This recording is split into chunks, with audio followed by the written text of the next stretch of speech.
Hi, everybody, and thanks for joining Practical Astros No Dumb Questions. I'm here with my friend Liz Norman of Liz Norman Astrology or Jupiter Rising Astrology, and we're going to go through the Nodal Axis. So, Liz, thanks for joining No Dumb Questions. Yeah, my pleasure. My pleasure. One of my favorite topics to dive into. Awesome. Well, you have slides created that you created for your course. So I'm going to hand it over to you if you want to share your screen, and then we can kind of Yeah, jump into the for subject. sure. Okay, so let us, oh, slide share. Okay, so let's dive in then and have a look at the nodal axis in astrology, otherwise known as the lunar nodes of the moon. And they're going to show us our path in life. They're going to show us where we've come from and where we're heading from in this life, or where we're going to in this life. So a lot of people will link them to our karmic journey in life. So the nodes of the moon aren't planets. Most of what we talk about in astrology would be the planets, but these are not planets. They are points in the sky, and they are created where the orbit of the moon around the Earth intersects the orbit of the Earth around the sun. So I really like these because we know that in astrology, the two core planets are the sun and the moon. They are what light us up. They're our luminaries. We are half our sun and half our moon. So these nodes are the dance of the sun and the moon. And they're part of that picture that show us, okay, we know what sun sign we are, what moon we are, but what's our journey in this lifetime going to be? The dance of the two. So the sun in astrology is our identity. It's how we're supposed to shine. It's the soul's purpose in this lifetime. It's more yang. And the moon is our softer yin identity. It's our roots, it's our memory. So that would be the remembrance of where we've come from. And the sun is where we're shining, where we're going from, going to. So we get this idea that they are the link between our past and into our future. The nodes are really key in Vedic astrology. They're called Rahu and Ketu, and they're depicted as the dragon's head and the dragon's tail. They're very key because it's a more fated version of astrology. They believe that everything is part of this journey. And I think what's interesting is even within theirs, we share this idea that the head of the dragon can sometimes be greedy. Sometimes the head is pushing us too far. So a big thing to remember is that one is not good and one is not bad. It's remembering to the dance of the two.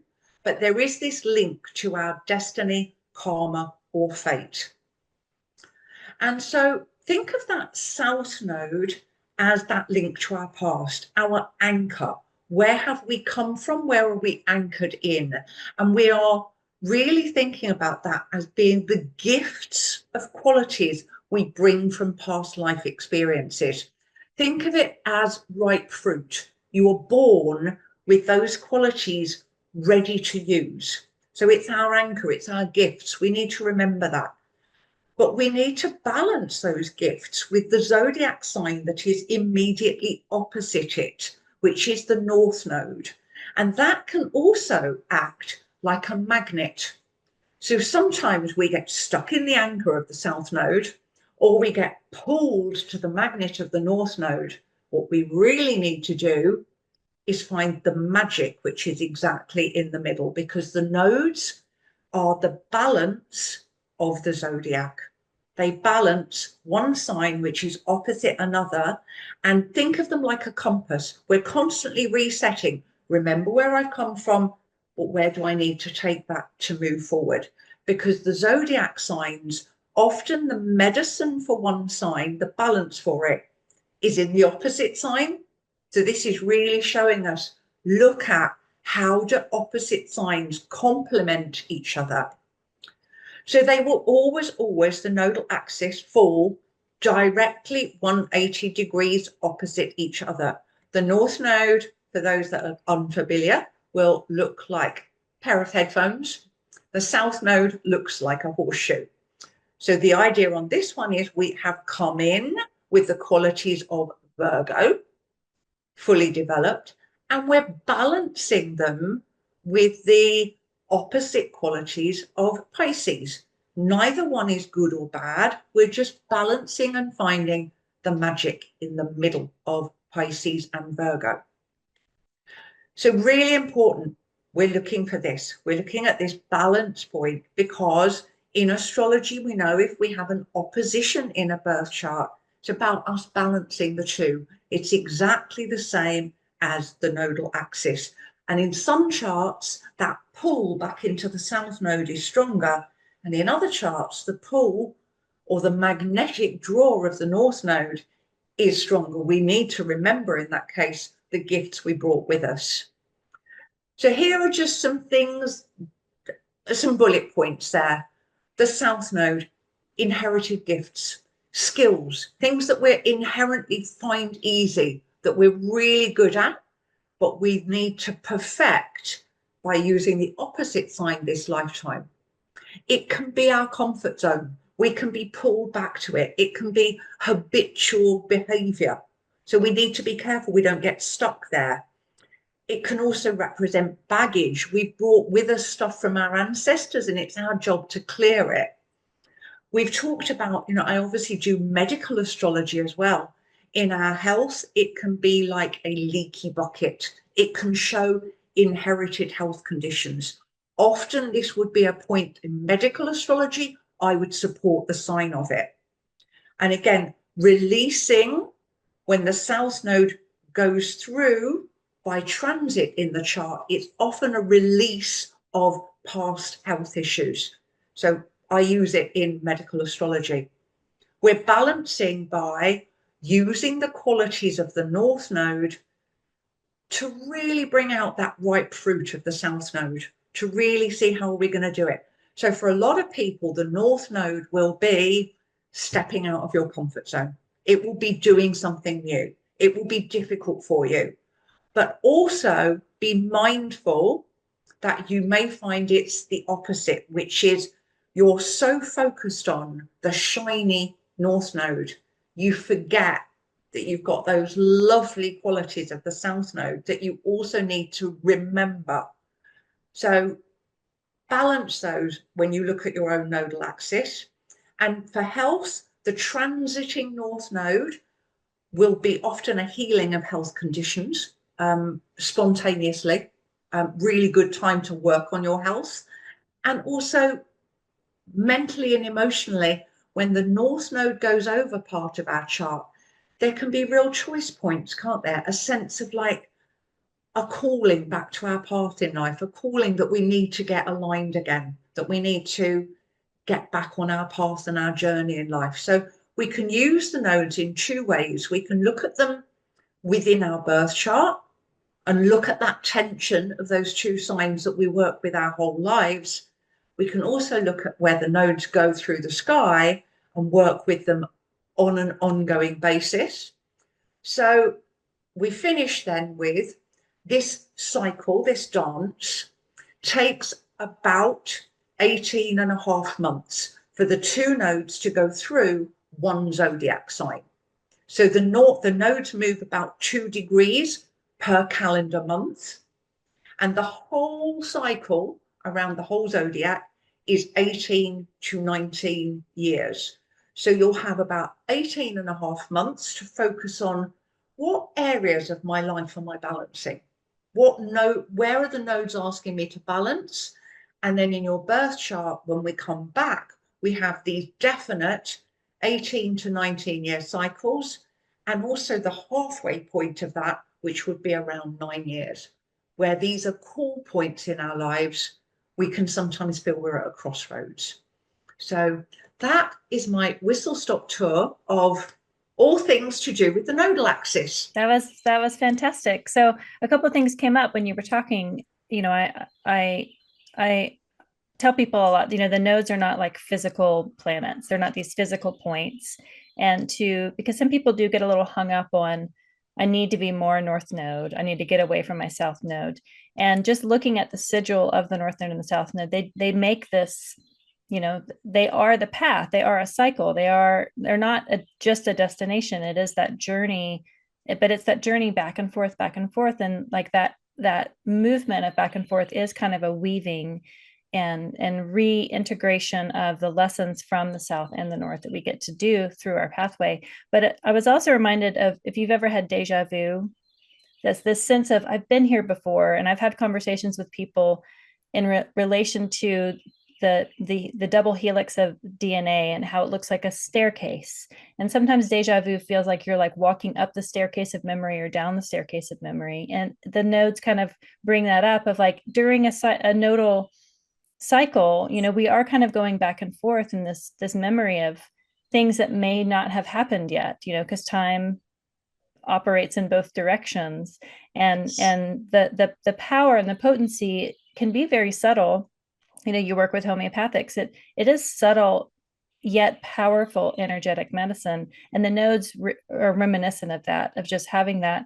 Sometimes an eclipse will happen, which is a connection with the nodes, but nothing happens the day of, but then you find out months later that something did happen the day of, you just didn't find out about it till later. So it was like this working backwards through time of this crossroads moment that was very powerful for your own journey, but it seemed innocuous in the moment because you weren't aware of it when it actually happened. Yeah. I mean, one of the big things that I love working with the tension of opposites. It's something incredibly key when you're working with remedies. Yeah. You're looking within yang, there is yin, within, dark and light. Everything is this dance of polarities. And when we go round the zodiac wheel, every sign has a balance in its opposite sign. If we simply took where the nodes are right now, Pisces and Virgo, so we have this incredibly analytical, detail-oriented, drilling down with the research, very facts and figures, Virgo. Opposite Virgo is Pisces, which is intuition, going with the flow. It's a water sign, opposite an earth sign. How do water and earth play with each other? How do they complement each other? How does the precision complement the going with the flow? And so what I'd like you to do when you look at your own birth chart is lose whether it's the north or south node. Look at the two signs. Yeah. Really sit and write down all of the qualities of those two signs and work out how they best complement each other, how the qualities of one sign really, really bring out the qualities of the other sign. How can they dance together? Because, Pisces is the ocean, it's the flow, it's intuition. But, maybe nothing will happen. If Pisces didn't have the opposite Virgo medicine, which is organized and practical, then we'd have a lot of dreams that didn't get made practical. Yeah. So we need to balance in and out of both. We need that, understanding that water needs earth to contain it and help it flow, but earth needs water to soften it and nourish it. Yeah. So we can play with those. Once you're really anchored in the two signs, then start thinking, okay, what does that mean if I brought with me the gifts of this one and I'm looking at that one? Do I resonate with the statement that says my north node is difficult? Because if you actually go, no, it's not, well, it might be that you have a bunch of other planets or a stellium on your north node and you have nothing on your south node. Well, in which case I'd say you need to really remember your south node because there's less energy on it in your chart. So it's about, I think, doing a real meditative practice on the signs of the nodes in your chart. And what does that mean in a path or in a balance? Yeah. I found that the nodes were easier on reflection, having lived a little bit longer. I'm in my mid 40s now, and it's much easier to look backwards at nodal moments and have a better understanding of just how journeys really do kind of take their own route. and again, to have compassion for your own journey through your natal your nodal axis, Yeah. and finding that the North Node especially, I feel like gets a bit more emphasized in modern astrology, of like, reach towards that at all costs, like just go towards the North Node. And some people are not comfortable with it kind of by nature, because it is something that's new and maybe out of your comfort zone. Some people might find it easy if they do have, the ruler of that North Node might be positively placed in their chart, or have, good support on its own. But just to not feel emotionally damaged if you don't have a good relationship with your own nodal axis, because it is part of your story to kind of like figure that out and learn it. I am fascinated to see, currently we have the North Node in Pisces. And Hellenistic astrology is ruled by Jupiter, and Jupiter is now it's exiled in Gemini, but it's about to move into its exaltation of Cancer. How is that going to shift the narrative of that Pisces Virgo journey? And then when Virgo, ruled by Mercury, Mercury is going to be in Gemini, and then it'll be in Virgo later this year. How that will really change the eclipse that's happening September 7th or 8th is going to be a really well placed, just through rulership, eclipse. And we haven't really had one of those in a while. And so I'm really looking to see ahead of time how might that change or bonify situations within that nodal axis. And maybe we won't know immediately. Like I said, it's like dropping a pebble in the water, and sometimes the ripples don't reach your own shore until much later. And I love that you brought that up, because one of my big soapboxes is the nodes are really, really important in astrology. I think they're a really important part of looking at the sun and the moon and how they work together, and along with the moon phase. They're really key for me, looking at how do we do those two core planets. But we can't take something as profound as my journey in life and say everybody born in this 18 months is on the same journey of life.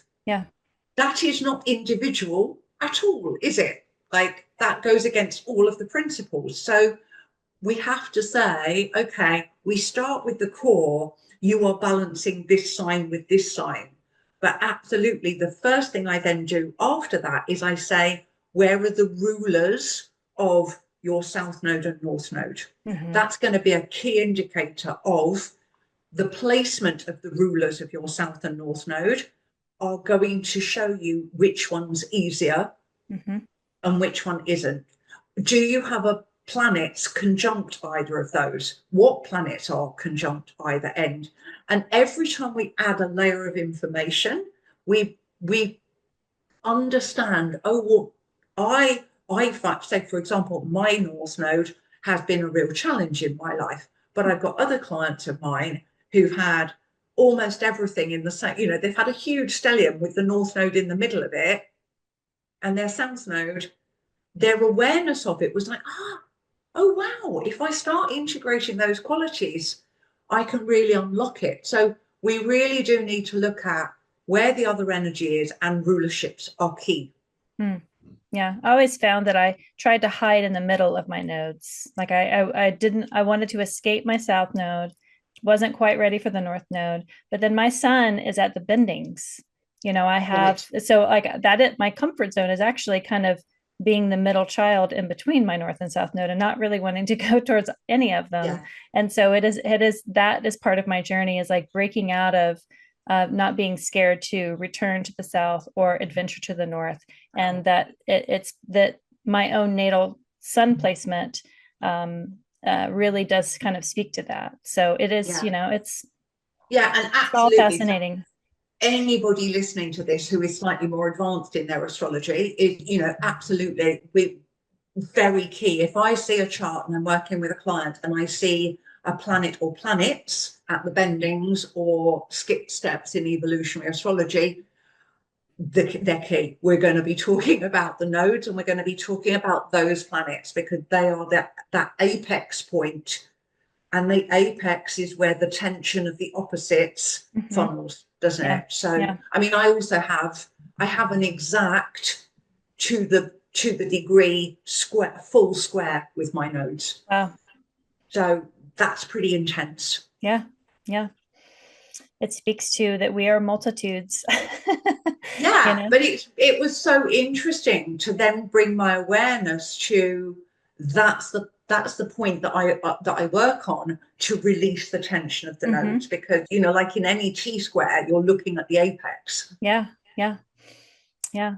Well, thank you so much for sharing the secret slides of your course and to share some of your knowledge about the nodes. It's been a joy to talk to you again, and let people know how they can find you and what you have going on with your astrology business. Yeah, so my website is called Jupiter Rising. I have Jupiter on my ascendant, so I am Jupiter Rising. If you Google Liz Norman Astrology, I'll come up. My Instagram is Liz Norman Astrology. I currently teach a course, Astrology for Homeopaths, which is very niche.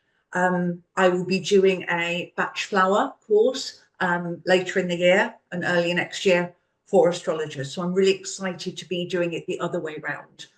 So there'll be more on that, introducing using those lovely flower essences to support people on their nodal journeys, to support people wherever they are on their chart. And it's been lovely, really lovely to connect with you.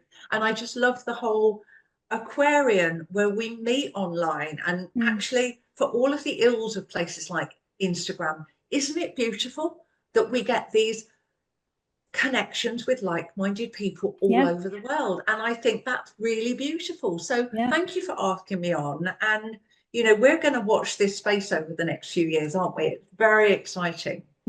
Yep, indeed. All right, well, thanks everyone for joining, and we'll see you next time.